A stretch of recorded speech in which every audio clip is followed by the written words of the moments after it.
Did you know the darkness blankets a world untouched by civilization? No cities, no language, no mercy, only the endless struggle to survive. A lone human figure trudges through the snow, every breath turning to frost.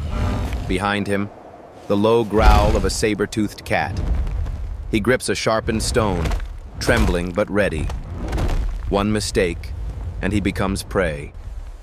One strike, and he feeds his people for a week.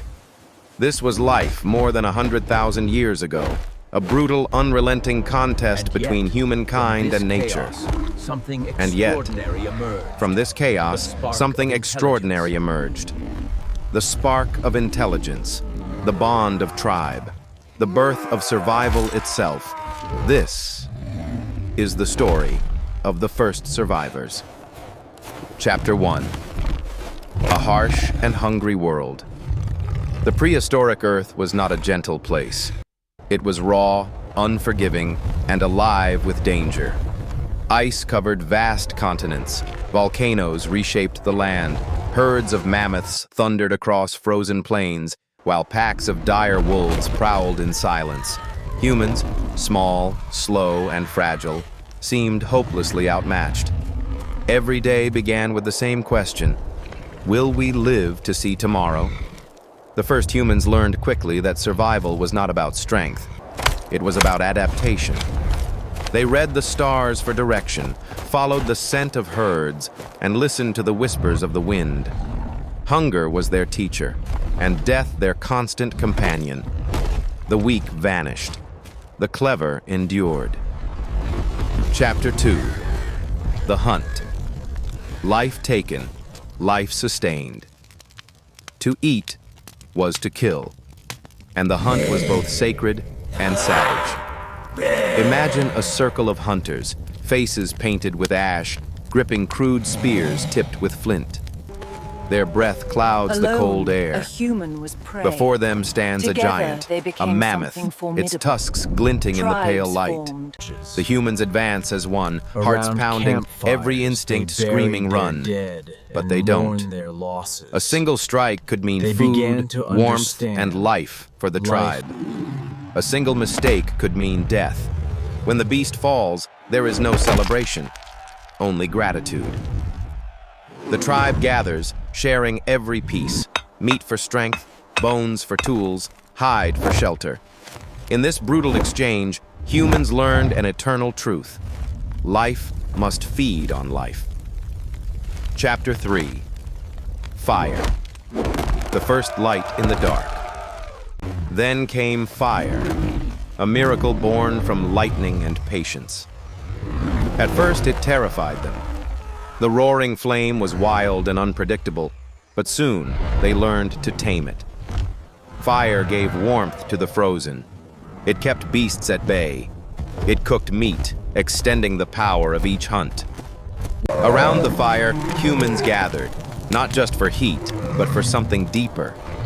They began to share stories. In flickering light, they spoke of hunts, spirits, and dreams. Words were born from flames, and with them, the foundation of human connection.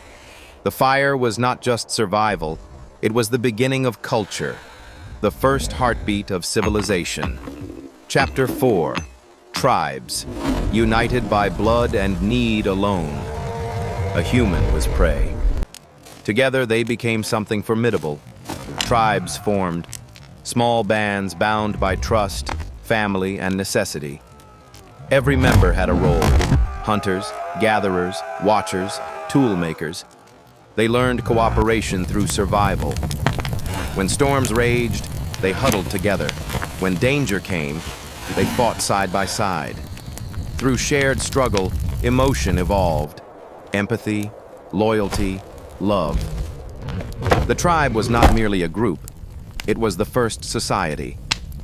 Around campfires, they buried their dead and mourned their losses. They began to understand.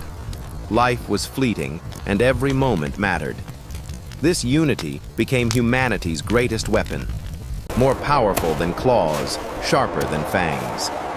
Chapter 5. Tools, strategy, and the mind's revolution. A sharp edge could decide a life.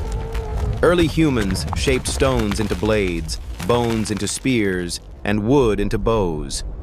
Every new tool was an idea made real, proof of imagination. They watched, learned, and adapted. They set traps, used fire to drive prey, and coordinated attacks with hand signals long before words. Their greatest invention was not the spear, but strategy. In the silence of the hunt and the chaos of battle, the human mind became a weapon of survival. Each success etched knowledge into memory, lessons passed down through generations. Slowly, survival became not just instinct, but intelligence. Epilogue: the legacy of survival. Every tool we hold, every city we build, every fire that lights our homes, all trace back to those ancient struggles. The fear in the dark, the courage to hunt, the warmth of the first fire. The prehistoric human was not just our ancestor, they were our beginning. Their blood runs in our veins. Their instincts whisper in our hearts. And though the beasts are gone, the battle remains, not against nature, but against the limits of who we are. Because to be human is to survive, always.